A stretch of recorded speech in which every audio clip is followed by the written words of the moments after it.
Revista Bartolina Sisa. Ukamwa kuyakas Bartolinas kupanakaka yakanta wayat haraki. Sa tokanha, amuit awina kapawa, kanstaya taraki.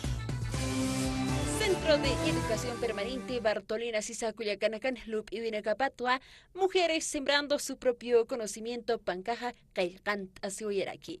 Amuist Awinacapampi, Sawun Tawayapjewa Hicha Yati Winacambisa. Oxatoquetja Akamato Kanaist Awieraki, María Luz Carrión, liderazgo Yaticheja.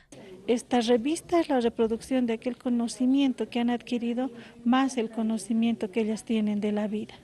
Maisa toquetja, Culiacanacataqueja, Haniwa Pachasa, Hiliran Tañasa Cuna, Corepanacasot, Carquiti, Chamanch, Asiñataki, liderazgo toquetja. Iwan kamaya takanya kaskanewa, iwasis kañanete, naya, awija, tanea de Jerestas, no? Taikat na revista misturik naya, wali pusisita naya kanon chasewai tichuru no, revista mistutat.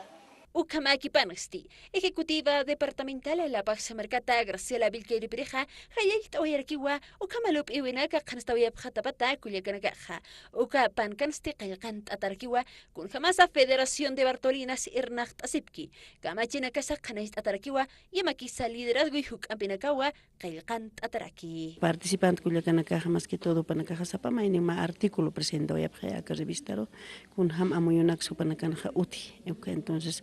Cuatro que revista, profesora de liderazgo, upawa aquí.